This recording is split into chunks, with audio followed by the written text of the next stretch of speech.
All right, so we have a pretty. Oh, are you recording here, Yeah. by the way? Yeah, I did hit my phone. Yeah. Already a great start. Perfect. Oh, do you want me to not put it like this? Well, that's okay. It's fine. It's not gonna absorb all the sound, but preferably not smash the Do you want table. to restart the recording? No, we can cut it. Don't worry. Cut the initial. I mean, wherever we want, we can just start playing. I'm feeling you will not cut a lot of this, unfortunately. Not in the middle, especially, but depends. Yeah, it's gonna be a raw podcast, right? Or think of it as a raw conversation. Yeah. Don't go Yeah, too, yeah, yeah. raw, but yeah.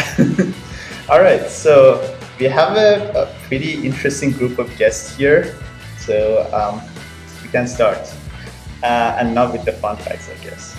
So, all right, so we're gonna put some tiles underneath you guys that explains who you guys are. But do you guys wanna just briefly introduce yourselves?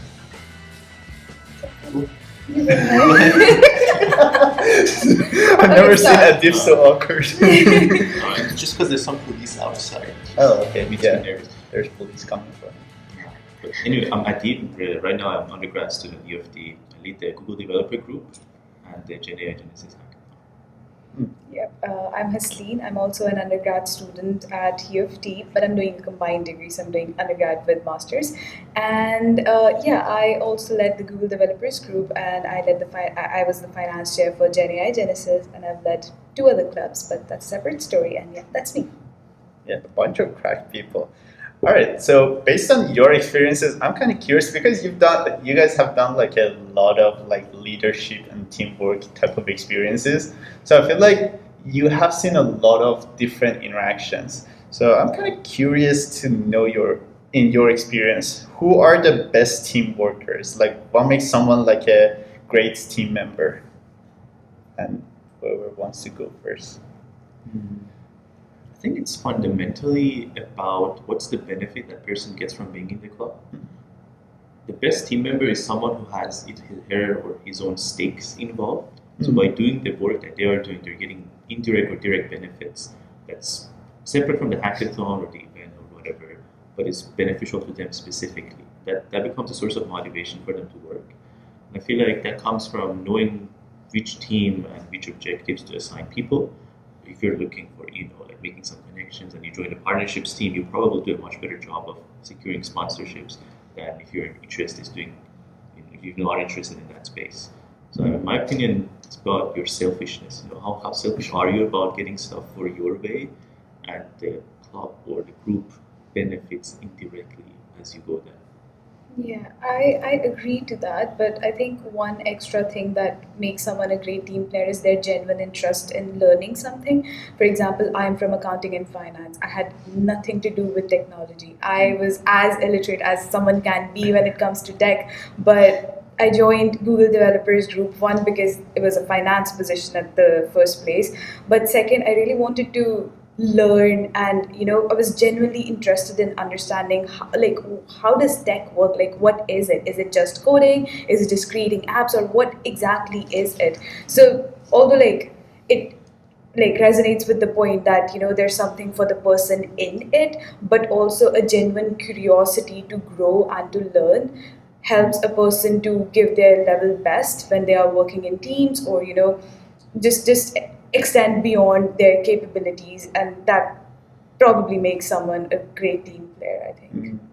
So what I get is basically like a lot of curiosity and passion, and also some sort of benefit or selfishness in a way, which is actually good points. But I'm kind of curious, do you guys think the professionalism in a way matters too much or not really? Like, for example, people being like very active, like when you message them when you need them, like they like actively like answer, or like they proactively look to do something for the team. Like, how about that part? Like, does that play a big role in like the whole like team situation? What do you mean by professionalism? Like, for example, you try to message people and they reply kind of late, like whenever they feel like it. There's no there is no urgency behind it, or like even unless if you tell them or ask them to do something, they won't do it. It's like, can people like be great team players that way, or how to even deal with those, or is it fine? I would label that as agency rather than professionalism. Okay. It's about, and I think agency comes like it's a summation of how much self-interest you have at stake, and how much curiosity and your passion you have in the first place. Because ultimately everyone is like, even your curiosity and passion is again satisfying your own benefits, right? It's more like an emotional benefit or more like a humanistic benefit than being a physical or career-related benefit. But all of the equation can get summed into you have amount of time and energy, and you can spend that in different ways and get different outcomes. Which outcome is most directly beneficial to you? So your agency comes from having stuff at stake. Like for example, if you are leading a team in that event, people are looking to you, so you can't just don't care, like log off and don't come back in the day, because you have this sense of responsibility. So agency comes from there. I think it's a very important trait. The more you go up the ladder in leadership of the club or company or everywhere, like the most agentic people will just find their way up there, because those are the people who eventually do the actual important work in time and get things done. That's very crucial for the success of an event. Yeah, I think he's absolutely right, and I agree to everything that he has said, just echoing what he has said so far. And people who really feel that, people who take things personally in the sense that, oh, this is something that my club is doing, and now it's like a personal goal for me to do great in it, to help in it.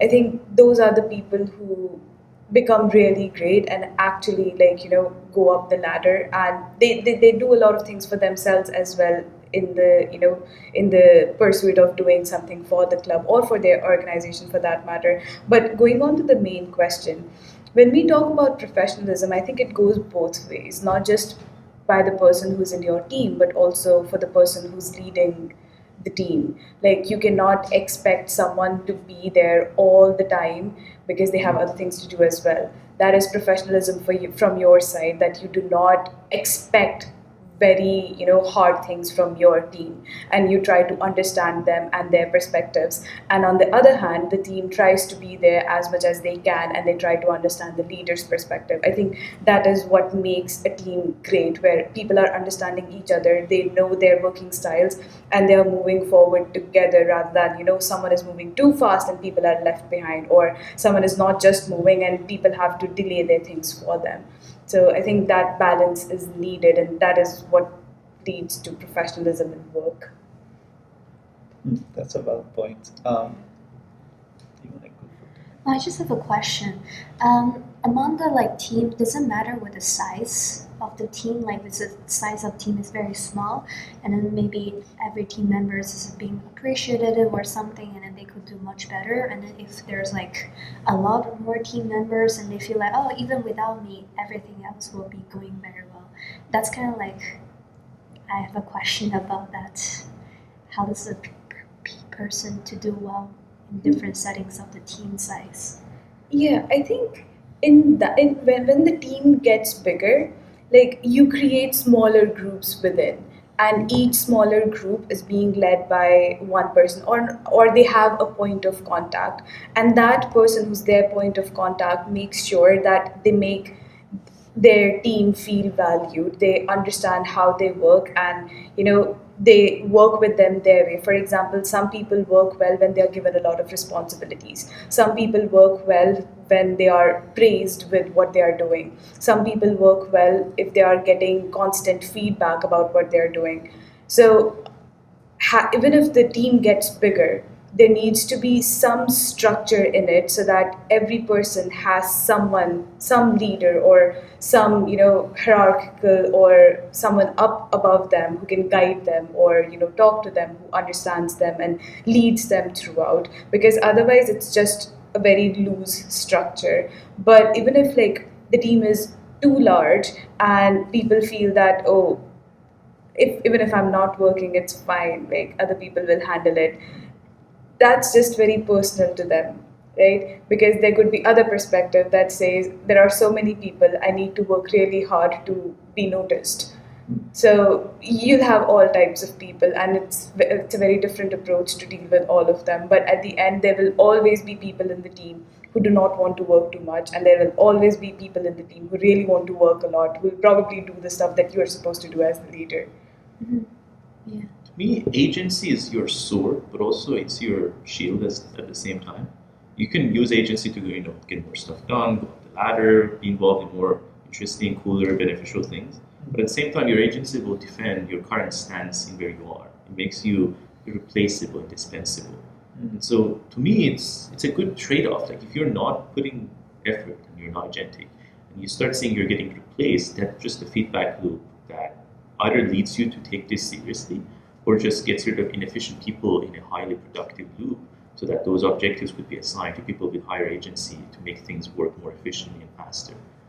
The downside of it is you might start adding more pressure in the leadership as you go up, because the pressure of the responsibility of people who do not get work down will just transient upwards.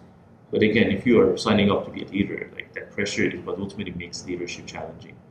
So I think it's a good feedback loop in the system, and all of it ultimately boils down into how much care you have about something, because that defines your agency.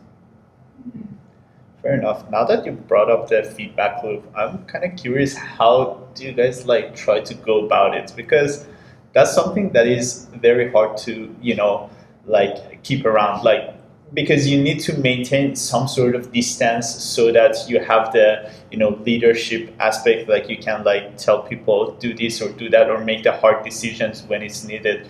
But also like you need to be close enough for people to give you feedbacks, and like in a way there's like so many different chemistries that makes it very hard to get the feedback from everyone. And I wanted to ask, how do you guys go about it? It's like a pretty challenging situation. Yeah, it's like sometimes if you go too straightforward, people will take it very personally. And if you don't go straightforward, you kind of like all the work you have to do it. Yeah.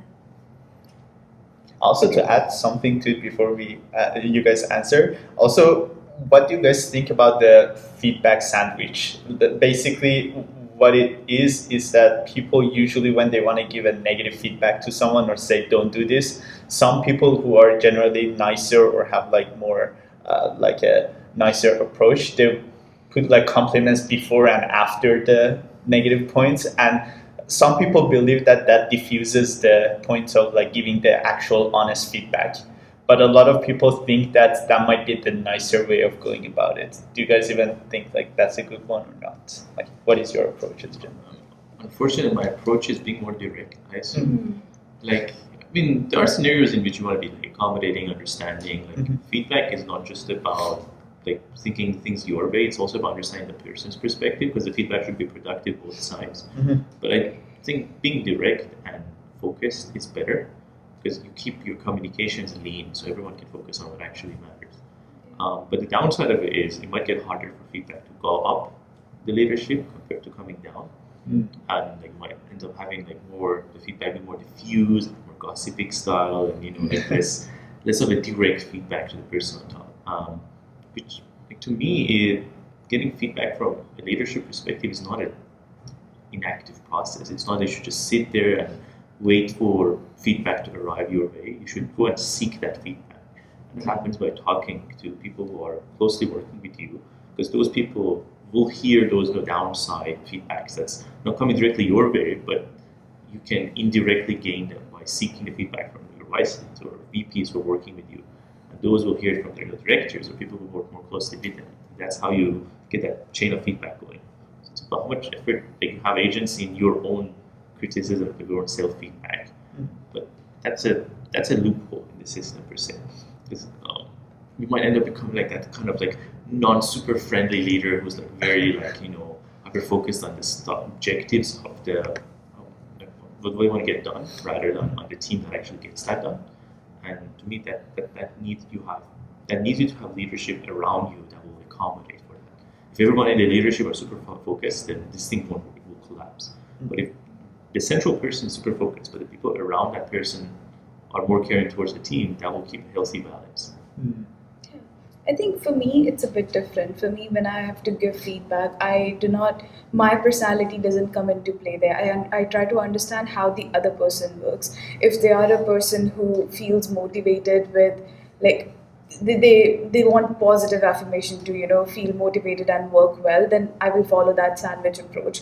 But if the person, will not focus on the actual feedback in that sandwich approach, then I would go very direct. So it does, I am in general a nice person, so if I have to give someone a feedback irrespective of the fact how the person is, then I would definitely take the sandwich approach. But that always doesn't work in leadership. You have to be very flexible. You have to see how the other person, will understand you, how they work really well. So understanding the other person's personality and changing your approach based on that is, I guess, something that is needed as a leader from you.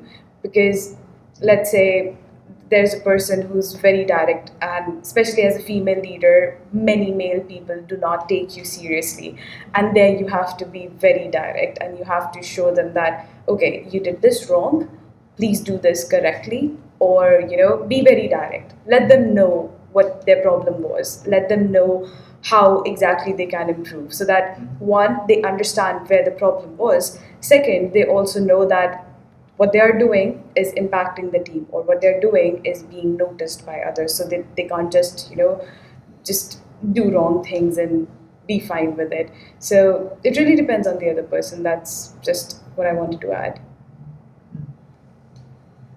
Fair enough. That kind of brings the question into how do you guys work with your friends? Because the balancing of leading your friends and also keeping the friendship from the outside perspective there, sometimes it might get a little bit tough, because sometimes you have to have the tough conversation, be like, okay, you're my friend, but you shouldn't do this again, we don't want to see this happen again, or something like that. And how do you guys go about that? Or do you guys even recommend going with teaming up with friends generally? That's a tough question. Yeah, It is. because we're both friends, and Especially if you're in a university setting, Yeah. Your teams, most of them will be your friends. That just happens because you interact with them a lot. And Mhm. probably the fact that you want to work with them is because you like dealing with them, and that makes them a friend unconditionally. Yeah. I think it's just about having a shared vision between the friends. If you're onboarding a friend, let's say you want to be outside club, so you want to run a business, right? You have been friends, know each other, you trust each other, and you want to start a business. But if you're doing that process of starting a business and being co-founders, there's going to be a lot of dilemmas and challenges and discussions. But since you both have a shared vision and a shared passion and agency for what you're building, then even though you'll have those tough discussions, you're still friends, because that's the foundation upon which your business partnership is being founded. But on the other hand of things, if you don't have those shared visions, if you're not already good friends, and you have a blooming friendship that you start putting into a high stressful environment of getting something, a big event or a big student club running, then that will be detrimental to that friendship, because it doesn't allow that blooming friendship flower to just become nice and deep enough for you guys to have mutual understanding that will allow you to have those tough discussions on top of your normal friendship.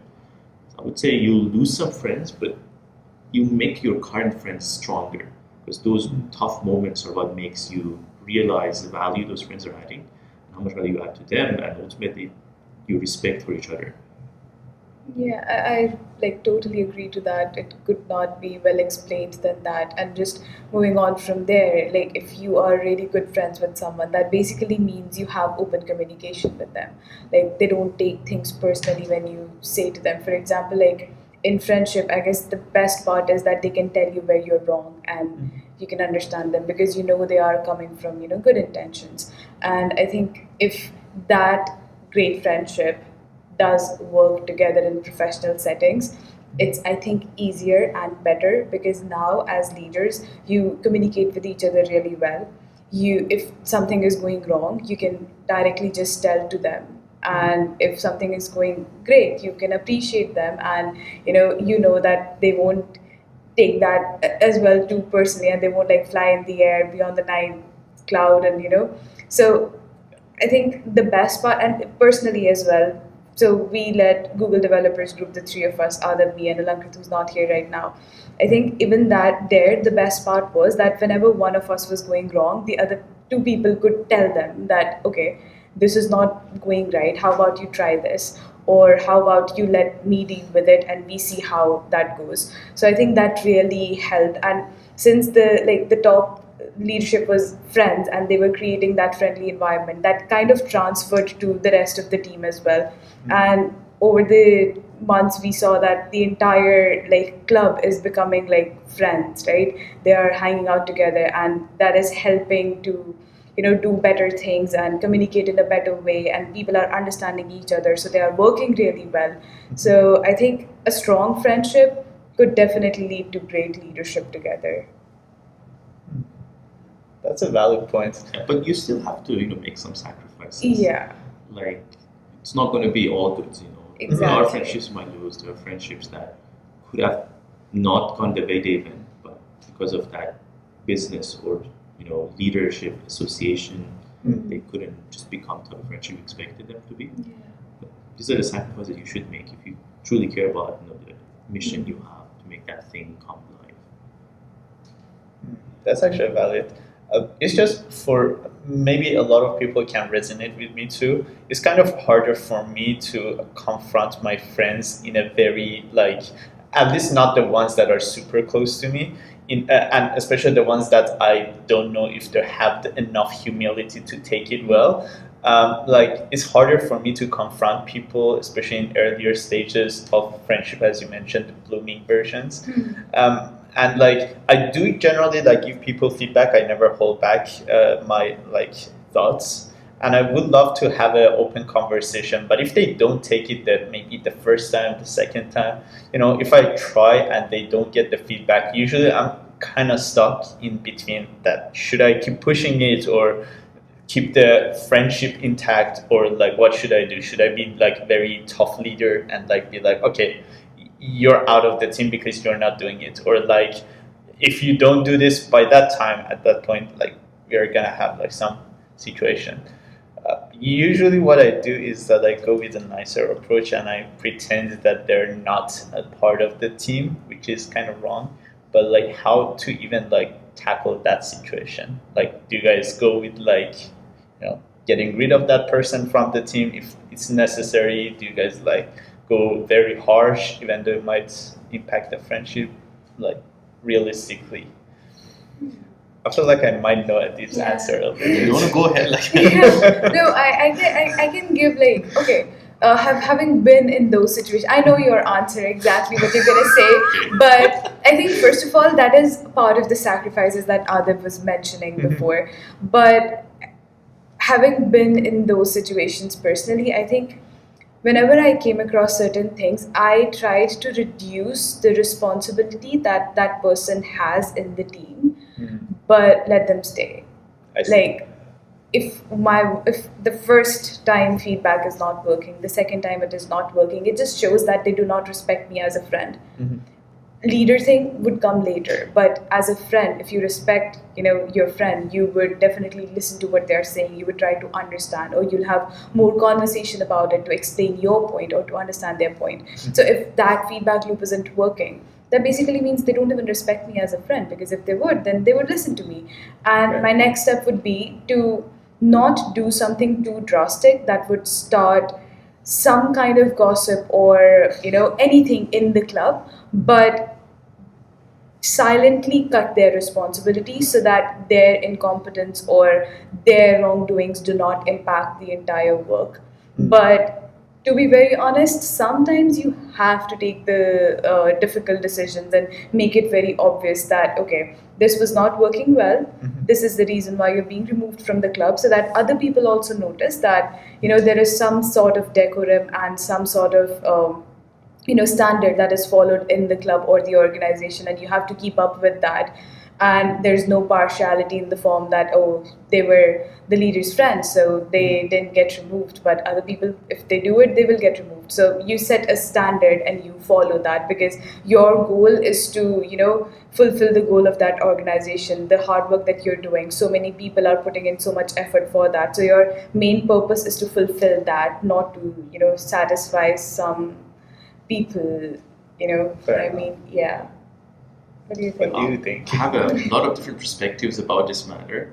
Like the easiest thing you can always say is, just cut them off. Like if you're in a leadership hierarchy, you're a leader, then you're a friend. And so if you're seeing that someone is not compatible with the style that the club or the team or anything, the project or the group is taking, and you shouldn't hesitate to prioritize the success of the mission over your individual friendship. Because friendships go up and down, you at this after the event zone, you can just always talk back about it and you start appreciating each other again. And there are scenarios in which, as they mentioned, you realize that maybe that friendship wasn't that much of a friendship in the first place, or like you're careful about what friends you bring into leadership structures based on what you know about them already. But there will be scenarios that's not that straightforward. Let's say you're doing, a project collaboration, like you have like a few people together, you're friends, you want to do this computer science course to make this project done, and they're not putting the work that they should put. And you're putting extra work to get that done, right? And the crucial thing here is not letting frustration build up. Because build up of frustration is what's made the killer of many relationships. Because if you're not putting that into communication, you're getting the work of the club done, you're not putting that frustration out there, what happens is people will start making assumptions of their own. And ultimately, down the line, you'll not just lose the friendship, but everything will be messed up as you go down. So to me, it's just take all that frustration out. But if there's no frustration within you, then the outcome will be the most likely that you expect it to be in the first place. Now, whether the outcome leads to you prioritizing friendship or the leadership or whatever, the crucial thing is not let that frustration build up in any sides and establish that direct channel of communication. Just go and talk to them. Say, okay, I'm frustrated with this. We're friends, but this is something I can't deal with. And they might have other things they can't deal with that they haven't told you about it. And once that frustration is out of the way, then it will be much clearer to discuss things and find resolutions. That was actually a very good perspective. Very true. The frustration and open communication is basically, most of the times, at least even in my experience, it works well. Another thing that I kind of recently started to use, and it is very helpful, but you should go there knowing this aspect. Basically, when you want to create a team, especially with your friends, there's two things that I recently do that is very beneficial. First of all, set up the expectation exactly and be like, okay, these are my expectations. And, if we like follow these expectations, we're not going to have any problem. So for example, if you care about the timings of stuff or like some responsibilities, mention it very clearly in the beginning. And if the other person agrees, basically whenever they break it, you have the right to bring it up easily. Even mentality-wise, like it's easier for you to bring it up. And the second thing, because most of the times it's kind of like a vague responsibility or vague expectation. The second thing is like creating a decision-making group in a way, so that if you have to deal with a friend, it's not just you. You be like maybe the three members of the leaders decided to do a decision, make a decision. For example, you guys have like a three-way like leadership for the club. So for example, if your friend does something wrong, basically the other two leaders can like approach the situation. That'll be pretty helpful too. But I mean, that's kind of given the fact that you already have that like decision-making group, or you can go with like a general like team decision, like be like the whole team kind of has this issue and like someone else can approach it. Those two I feel like works for me in a good way. But setting the responsibility aspect might be a little bit challenging, because you should keep working with teams and understand what are the pain points generally and gain more experience so that you know what to expect or ask people in a way. So kind of want to have your feedback on these two, like the matter, like if there has been like situations you had to deal with this. I was working as an orientation coordinator for my college last year. So like everybody, we hire executive and then leaders. They literally live next door to each other.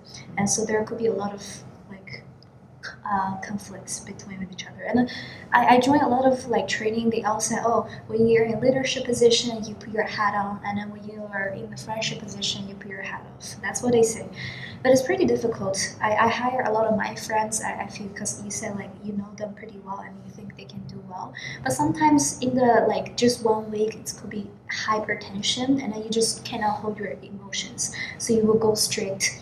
But also what we did is we did a lot of meetings ahead of time, saying like, oh, we are saying things might be very direct, but it's not personal, so don't take it personally. That's like we cannot warn them, saying like, oh, during this week it's something gonna happen, some bad things gonna happen, good things gonna happen, and then because we're in some like leadership position, and then you're in charge of these events, you're responsible for your college, so please don't take it too personally.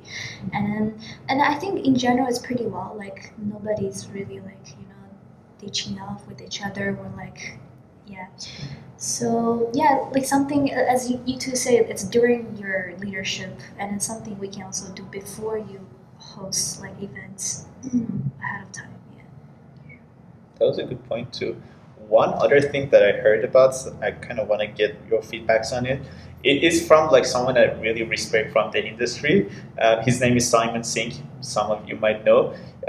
He mentioned that one thing he does before like asking people to join their team is that he asks like people, what is something that might surprise me about yourself? And he says that it usually works very well. And since you're not framing it in a negative way, it's kind of like opening the conversation that people can say, oh, like I might have this situation in future, or this is generally how I behave or like approach leadership, or teamwork, better said. I don't know, have you guys like ever tried this, or do you think it works? Are you gonna use it? Possibly. Like the fundamental issue is you can always have nice answer to this question without providing much valuable information about yourself. And like, these are very exciting questions to ask, but at the same time, I don't think their answers will be much valuable, especially if you don't know the person already. So to me, it's a very interesting trade-off, because on the one hand, if your friends are also your leaders alongside you, you can be much more ambitious, can get a lot of more interesting things done, because you're more in communication with them, you know them better, you know their skill sets, they know you, there's a mutual respect going on, so you can trust and depend on each other. And ultimately, in a successful company, that's the way it goes. Like, you want the co-founders to be great friends. Like, if your co-founders are not friends and they're just like putting the hat of co-foundership when they're in the company, and then when they go out, they don't even care about each other, the company is doomed to fail. But on the other hand, it's about who you become friends with. You have lots of friends and you just bring them together and then you realize they're not working. That's because you're bringing the wrong friends to the wrong groups, and you're becoming wrong friends with the wrong people with respect to who you want to be friends with. And so the golden goal really is to have friends who you're close with, bring them to the initiatives that you care about, that they also are passionate about. And a lot of times that goes wrong, but the moment that it goes right, that's where you can do incredible things. Yeah. And I think I totally agree to what he has said, because in interviews, or if you're just asking questions, no matter how innovative that question is, there is always a good verbal answer to it. And a good verbal answer doesn't always mean that the person would actually be like that when they are working. So it's, can I interject a little bit here though? The question is not going to be asked when they're interviewing. It's basically when the person already joined the team, and it's before they start working. So basically the position is guaranteed in a way. They're just wanting to get like more of an honest answer of like what might go wrong, or what possible like personalities the person has that they should be, considering. Okay, that does make sense. I guess in that stage, it just becomes a part of that open communication, and the way you set expectations and duties and responsibilities early on, and you try to understand the new person that you have on the team. And I think that in that stage, having that type of communication would really help, because now you know what might surprise you or what the person is like. But as Adib said, what is really important is to really understand the other person. And if you are bringing in friends who you already know, then bring the right friends to the right initiatives that they are also passionate about and you're also passionate about, and then you can do great things together.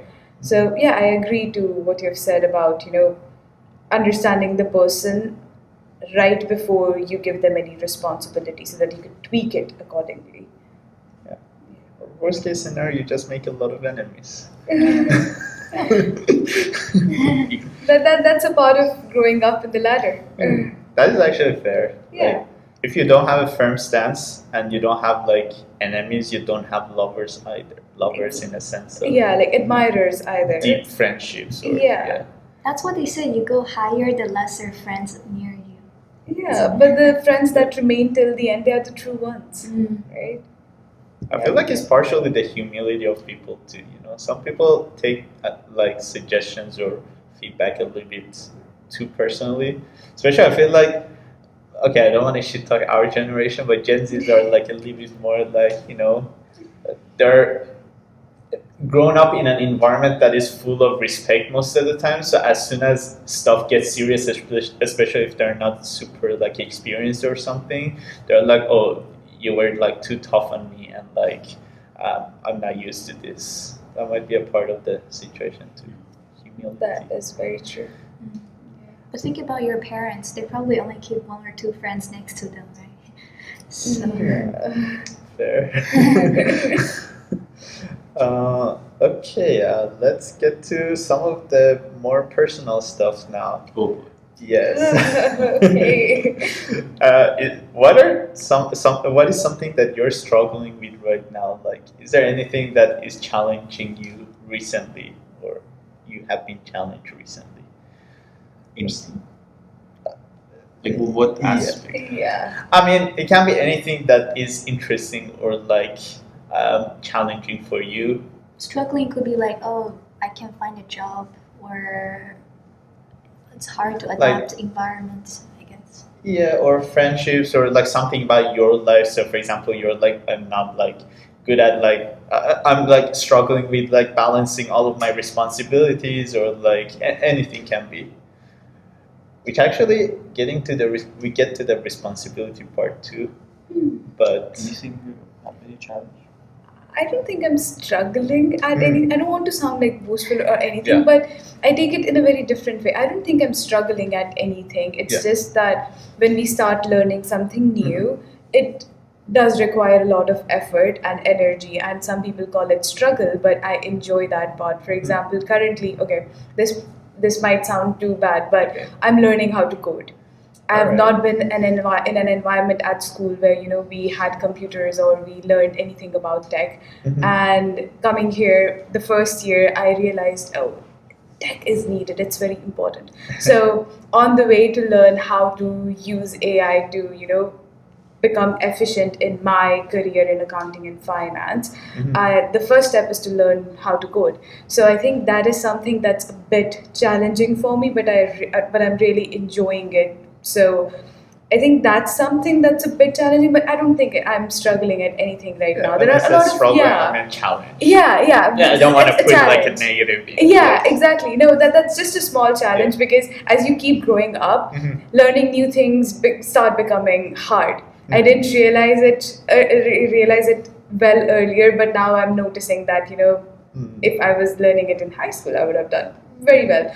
But yeah, I think, and the other challenge that comes in that when you have so many things to do, how do you give enough time to your family or to your friends? But I think that's something that people keep juggling with till the end of their life, and there's never one perfect answer or solution or one perfect habit for that. So yeah, I think these are just the two things that I feel like which are a bit challenging to me right now. What about you? I definitely agree. Like struggle is just a form of long challenge per se. For me, right now the number one kind of new challenge is I'm starting a business. We're building, we're coding this thing. We don't know if it's going to work. We're new people working together, and it brings a lot of challenge in terms of how you manage your time. How do you what you focus on, like what the user expects. How do you build the product? How do you go and sell the product? Like so many new things that I've never seen about building a startup. So I think that's been the interesting, challenging part. But I don't believe in struggle. I think if you're struggling with something, you're doing it wrong. Like you're putting your effort in the wrong challenge or in the right way to solve that challenge. And you need challenges in life because otherwise life is kind of boring. Like you want to keep solving challenges and problems, but you don't want to struggle with them because that means you're doing something wrong. So that's like a feedback for you to change your approach. Fair enough. Struggle is a unsolved challenge in a way. Exactly. What is your challenge? Ooh, what is my challenge? I am challenged in so many ways. So one of the things that I'm kind of like trying to become better at is basically becoming more of a doer in a way. So it's kind of easier when you're in school environments to follow whatever that is the path that is in front of you. Especially in my experience, since you already have the structure of school and then there is like some clubs, possibly some friends, stuff come your way. But basically when you're out of school, like it'll become a little bit more of a, free for all situation. You have to now like make decisions that are not very clear, and you see suddenly everyone around you is doing so many different things. And you're like, okay, I want to do this, but I want to do this too, and this seems interesting too. And now you have to make decision which one to go for, because obviously you don't have infinite time. Right? You might want to do a startup. You might want to do content creation. You might want to, work a full-time job and like hang out with friends and do this and, So that's something that is another one. So basically, is making the decisions and also becoming more of a doer because there is no structure. But one way that I'm tackling both of those at the same time in a way is to just doing stuff, which sounds weird. I mean, it's kind of like Nike's slogan, but like I'm just trying to start stuff, and as soon as you start working on things, you first of all understand if you like it, and secondly it's like you get like a lot of challenges out of it too. The other thing is to basically, I don't know, it's like a lot of for becoming a doer, it's like finding the right people around you. That's like a big thing, at least for me. I feel like that's true for a lot of people, like people around you affect you a lot. But especially for me, I can see the impact immediately. If I'm around people who take initiatives or like work hard and, maybe go to like do workouts and stuff, like immediately I start picking up their behavior. If I'm around people who, I don't know, like maybe play video games all the time or like don't do a lot of stuff, I become like them too as well. So I feel like choosing people around you is like very powerful. So those are the two things I'm kind of working on. Yeah, that comes actually from a bit of biology, like because if you go a bit back in ancient times, we had some monkeys, right? Who were starting to learn how to use tools. It was like you'll see your monkey peers like using this tool to get something done, and it was like, okay, that seems to be working. So you'll start imitating them, and as you start imitating, you kind of learn how to do that from them. And you then the neuroscience part is that you actually have neurons in your brain which are called mirror neurons. Like learn to just mirror things that other people around you are doing. Because if they're doing it and they're getting some benefits, like maybe they increase their food or other things they care about, then you should do as well. And that has stuck with us until we've come here. So it's not just about like you see what people do and it inspires you. Like fundamentally, your brain's just trying to copy them over and test the things they are doing. And that's like a hijack you can use. Like if you surround yourself with people who care about the thing you care about, then you're just doubling the amount of motivation and inspiration and opportunities, anything you have to be on the track that you care about. That's true. So if you don't like what you're doing, change your friends. Life hacks, no? Yeah, life hacks. But we just called us monkeys. You should be proud. Like, I should be proud. You're primates, Like if you're proud of being a human, you should also be proud of being a primate. Like it's it can't work otherwise. Your local tribe basically affects you a lot. Variant options, keep that in mind too. Okay. I know a bunch of good Thai restaurants too, by the way. Thai. So you see this and you tell me I should stop eating meat? No, I'm not saying you should She's not stop telling eating. you Yeah. to stop, bro. You are asking me to start eating Bro, meat. start, like, look at this. Like, look at this. Like, come on, you can eat this. Can you Okay, imagine? technically, I do understand her perspective because she lived with those animals for a while. Yeah. Don't So think about the that animals. makes What, more what sense. do you mean? You know, when if my cow ever because cows die But it's very not soon, your but cow that you're eating. You're eating some random dude's cow. It's not your dog that we are eating, it's someone else's dog. Yeah, if it was your cow, then I would even feel bad eating. But it's like someone else's cow who wanted their cow to be eaten, right? Like, think of it like that. They Did you wanted their ask cow- the cow for consent? Like they were able to sell their oh my cow to make a living. god! Wow. Should we change the Let's change the conversation. Speaking of like a lot of animals and stuff, I mean, it's such a dramatic shift, by the way. You live with a lot of them. That must be Yeah. pretty fun. What is the It's transition to a soulless city? I see bees now who attack. They don't love. She's more like you. Oh, geese, yeah. Yeah. They're like, But it's not as Okay, are you magical as recording it without audio? sounds. it is recording the audio. Recording. Plus, it has audio itself too. Don't worry. Wait, so are we back to podcast? Yes, Yeah. for a Oh. second. Don't worry. Oh, So I you're thought being you just recorded. still No, you talk don't about have to just animals. be chill. It's fine. It's fine. Yeah. And we also drink from a bowl of water thanks Yeah, to actually. Vector Institute for High Tech Gadgets. Okay, okay, what do you want to talk about in the next 15 minutes actually? 15 minutes. Not 15. 5 seconds. 5 minutes. They're just Just say ending the it. ending. Yeah. Oh, we're done? We're just making it like a casual conversation, though. You know, I feel like you guys were very formal. Yeah, I think there's a lot of like You were leadership. like, Yeah. you were like, in my opinion. Because that's the the part I questions wanted were to so- avoid. Yeah. Oh. They could have talked about like, a lot of societal stuff Yeah. like vegetarians. Yeah, vegetarians. Okay, yes. we definitely are not gonna post these parts, or we will. Or we can. I can talk about my animals and we can post that. I'm just Like kidding. I talk about Persian food, Yeah. how we actually use those animals in. Why are you making it sound? Yeah. Okay, as a Persian person, I do not condone whatever this guy says from now on. No, I think it's a personal choice. And for me, Uh-huh. why I don't eat meat is because it has never been a part of my diet. Mm. No one around me eats meat. Fair It's not that you can't, it's that you haven't. So it's, Mhm. it's very hard to start eating it now, especially when you've fallen in love with animals. Like you love them so much and they're Yeah. so adorable. And the fact that, oh, they were killed. Yeah. For me, it's Fair a enough. it's a bad thing, but others like keep eating. It's fine. Like we need all types of people. Let me ask you a That question. keeps Luke was Don't. funny. Yeah. He's like, I love animals so much that I even eat. Don't you Like, imagine eat what you they love? have like a pot at home, you grow some beans in it, right? From the day on, you put the beans, it starts They don't growing. have feelings, so I can eat What them. makes you think that? Like, plants. I don't play with my beans. I don't have emotions for my beans.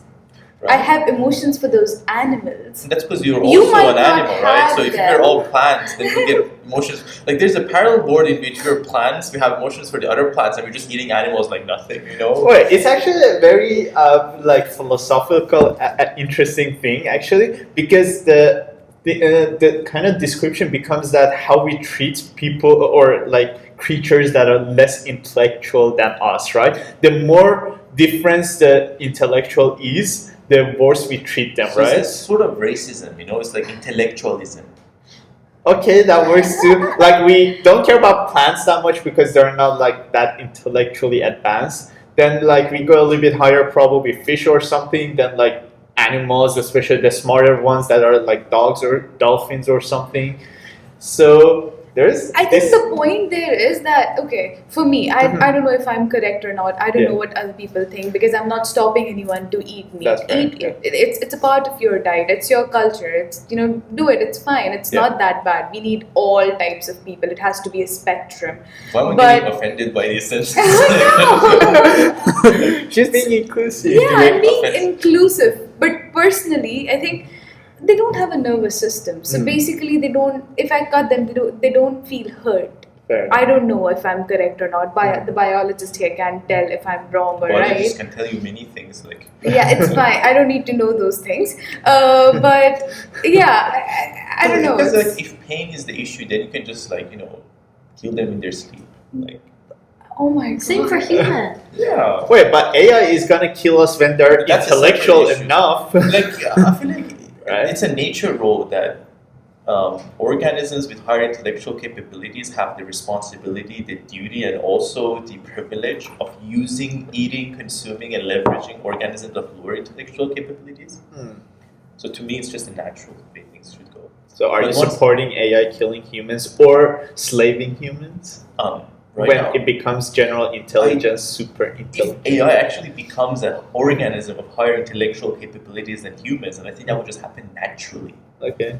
Of course, Goddamn. here Plug GPT out. but like here the tables have turned, so you ideally don't want to support this, right? Yeah. Because now you're on the other spectrum, but like Yeah. that's just the way things will happen. I feel like it. Yeah. Yeah, you definitely cannot post this. Yeah. We definitely will post it. No, we'll Please see, do we'll not. see. And then they would like, how people go like, oh, these vegetarian people, they eat plants and then they No. talk shit about other people. What the hell? Yeah, they do it. They take But- it. I mean, there is some groups of people who do stuff, but also that goes with every group of people, as long as you're not forcing other people to do Yeah. something, it's your choice, right? Sometimes you just eat them because of pleasure. Do you remember the fish that was in the tank and it was enjoying himself? There was like we went to this restaurant, this like Chinese restaurant, and there was a fish in the tank that was let me explain. So there was a tank of live fish, chilling around, and there was an oxygen pump that was pumping oxygen, and there was a specific fish that was just right on top of the oxygen pump, enjoying the pump of oxygen.